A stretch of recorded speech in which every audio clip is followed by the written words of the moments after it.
Ladies and gentlemen, welcome to another edition of Ground to get real life topics from a biblical perspective. My name is Brian Boyd. Today's topic is heavy as the head. And everyone, as always, I pray y'all been well, safe, and blessed throughout this week. And before we get into this topic, please be sure to like and share this video across social media. And if you're one of my amazing listeners, please be sure to download this message and like the Grounded podcast on all social media and podcasting platforms. And with that being said, everyone, let's go ahead and jump into the topic of heavy is the head. And as many of you probably imagine, this comes from the old saying of heavy is the head that wears the crown. And honestly, I've heard this from so many people over so many points in my life, and I never truly understood it until recently. And quite frankly, while leadership can be an amazing and rewarding thing, it can also be a massive undertaking. And I think people, for the most part, don't really see that. You know, you see the outside of leadership, you see the power, the title, the status, and the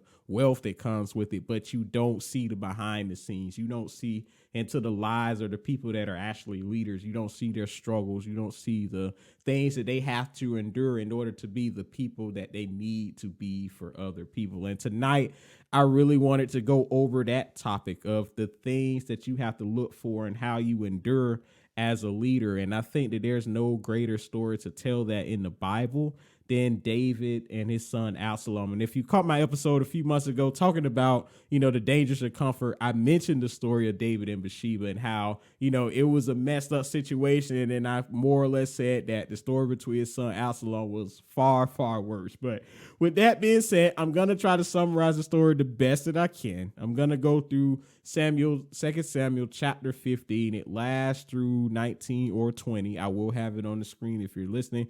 And I'm just going to summarize the story real quick. And after that, I'm going to break down, the 3 points that you have to knowledge as a leader. And to go with the story, it starts with David's 3 children, Absalom, Tamar, and Amnon. And without breaking it down too much, Amnon had hurt their sister. Absalom had killed him for it, and he fled into the land of Geshur so that he wouldn't be killed by his father David for what he'd done. So moving forward, he stayed there for a total of 3 years. And in the midst of that, David was grieving not only over his son Anna with him being killed, but also the fact that Absalom had left and fled into the city. And Joab, which is David's right-hand man, had saw this, and he had put a plan forth that would get David to send for Absalom and bring him back to Jerusalem. So Absalom comes back. He stays there for 2 years, and in the midst of this, he's trying to reach out to his father David because he wants to see him. And David, for the reason of him losing his son and not seeing his other son Absalom, he refuses to see him because of what happened. And you could consider this really a broken relationship between the two, because at this point they haven't talked to each other for a total of 5 years. And David still wouldn't have talked to Absalom until Absalom decided to burn Joab's field, which once again is his right hand next to him. And David finally decides to meet up with him. He had embraced him and he halfway forgave him. But at this point, the damage was already done, and Absalom had conspired a rebellion against his father. And he did so by standing outside of the city gates with his servants. And whenever the people of Israel would come to inquire of David or ask him for advice to deal with matters, Absalom would address it himself. And over a period of years, he started gaining favor and power within the sight of the people, to the point to where he had enough people in his army to overthrow David and their army. So he goes on an attempt to seize the throne. David, in response, flees Jerusalem, crosses over the river Jordan and relaxes in the village while, his thousands of men go out and fight against Absalom, and Absalom's thousands of men. So the story pretty much wraps up. They get caught in the heat of battle. David is back while his men is fighting for him. Absalom gets killed in the war, even though David had put out a command to not kill his son. And David is now grieving. The smoke is cleared. The war is over. And at a point where everybody should be celebrating, and David should be thanking God for delivering him from his son that was trying to kill him, by the way. Got to throw that in there. David is deeply grieved over this, to the point to where it starts to affect the other people. And with that being said, that brings me to the first point of being a leader. And the first point is that, as a leader, your attitude affects those around you. And we're going to be looking at 2 Samuel chapter 19, verses 1-3 with this. And it reads, "And Joab was told, behold, the king is weeping and mourning for Absalom. So the victory that day turned into mourning for all the people. For the people heard it said that day, the king grieved for his son.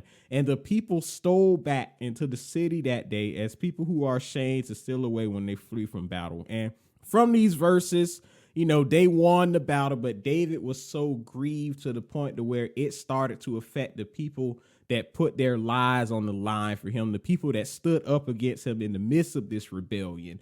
And they was discouraged to the fact to where they didn't wait for David anymore. They went back into their tents because they were so grieved. And with that being said, this is something that comes with leadership. And this is something that I've seen over time, because regardless of your level of influence, I can almost guarantee that there are people that are affected by your attitudes in life, even if it's something that you don't realize. There are people out there who support you. There are people out there who admire you.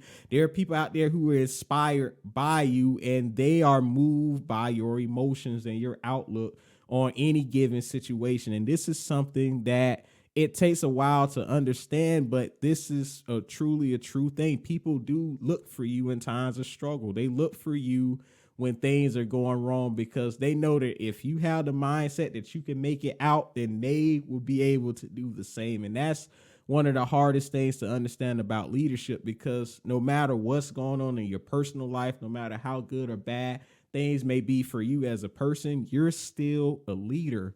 And people look for you for encouragement. They look at you for inspiration. They want you to be the person that's going to say, we can make it through. We're going to get out. Everything is going to be okay. And if you're not in that position, then they're already in a sense of hopelessness. And we even see that once again, going back to the story, because David was referred to in scripture multiple times as the light of Israel. He was the person that everyone looked up to, the one that fell in love with God, the one that was going after God, and the one that was successful in everything that he does. And when you see a man that is so grieved over the fact that he lost a son that was trying to kill him, to the point to where they question why were they following this man and they risked their lives for, they're in a grieving place as well.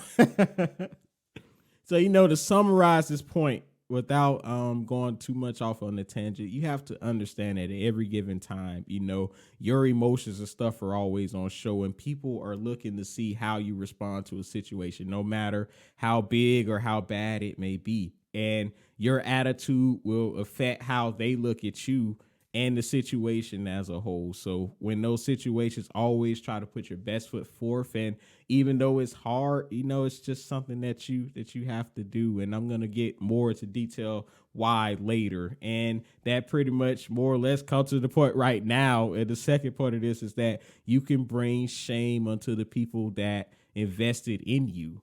And that comes from 2 Samuel chapter 19, verses 5-6. And that reads, "Then Joab came into the house of the king and said, today you have disgraced all of your servants who today have saved your life, the lives of your sons and daughters, the lives of your wives, and the lives of your concubines, and that you love your enemies and hate your friends. For you have declared today that you regard neither princes nor servants. For today I perceive that if Absalom had lived and all of us had died today, then it would have pleased you well."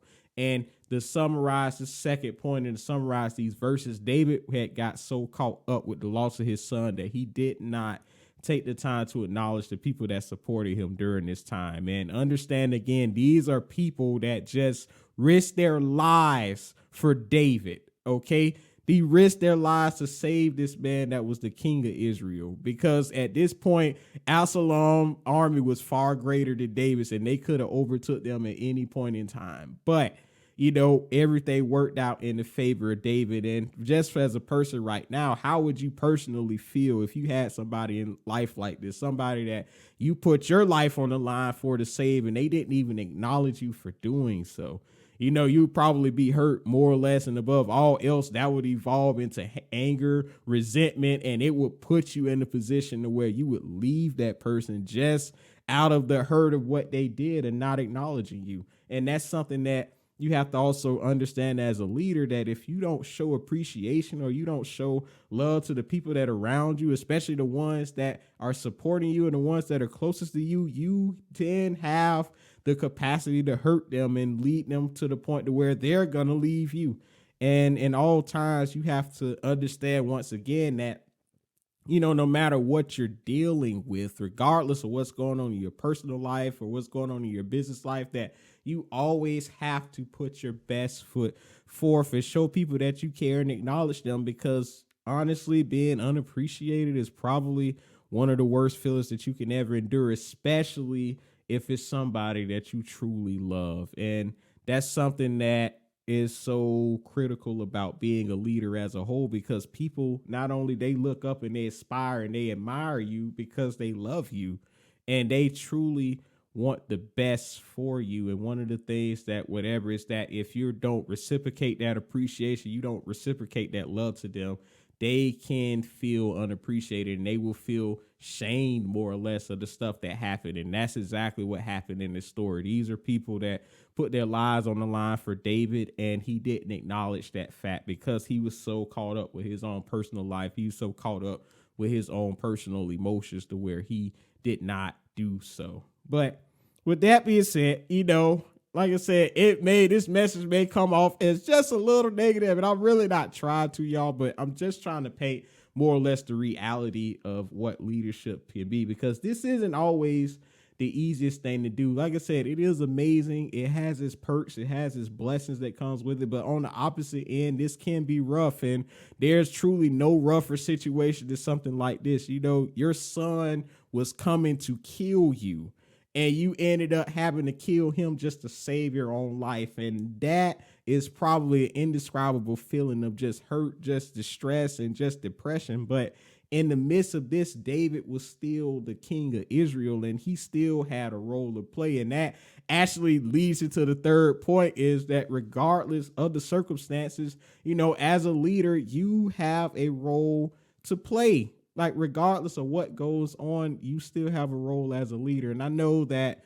when it comes to the whole responsibility, people don't want to feel like they have that level of responsibility. But if you're a leader, you have it automatically. And that's something that even if you try to discard it, that stuff won't go away. And to cover that, we're going to be talking with 2 Samuel chapter 19, verses 7 through 8. And that reads that now, therefore, and this is Joab talking once again, arise, go out and speak and comfort your servants, for I swear by the Lord that if you do not go out, not one will stay with you this night. And that will be worse for you than all of the evil that has befallen you from your youth until now.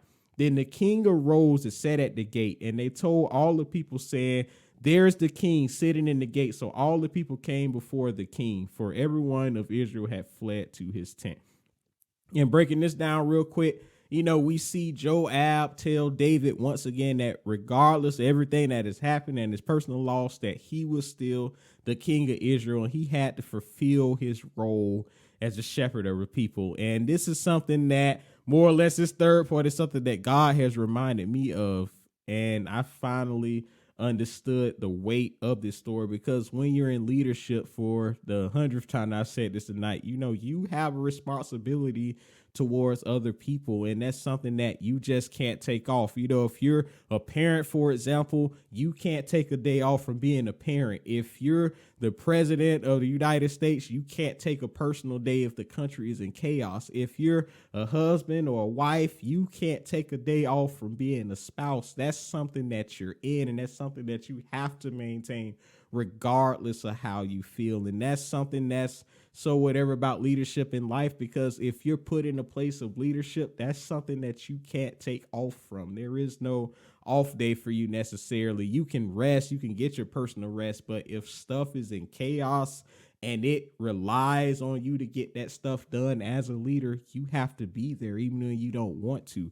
And that's something that, like I said, when it comes to life, it's hard to understand, but it is what it is. And for those out there for years, another thing that I struggle with, like as a leader or becoming a leader, is that I had in my mind that God could pick somebody else or that somebody else could do it. But the reality of it is God can't find anybody else, and he gave that role of leadership specifically for you. And when you look back in the Bible, that's the same for everybody else. There was only one Moses, there was only one Abraham, there was only one Isaac, because Ishmael was not supposed to inherit the blessing to fulfill the fact of having the father of many nations. There was only one Daniel. There was only one David, the only one that could go after God's own heart and receive the blessing of having Jesus come down throughout his generations. And above all else, there was only one Jesus. There was only one person that could come and die for all of our sins, and that was God himself in the flesh.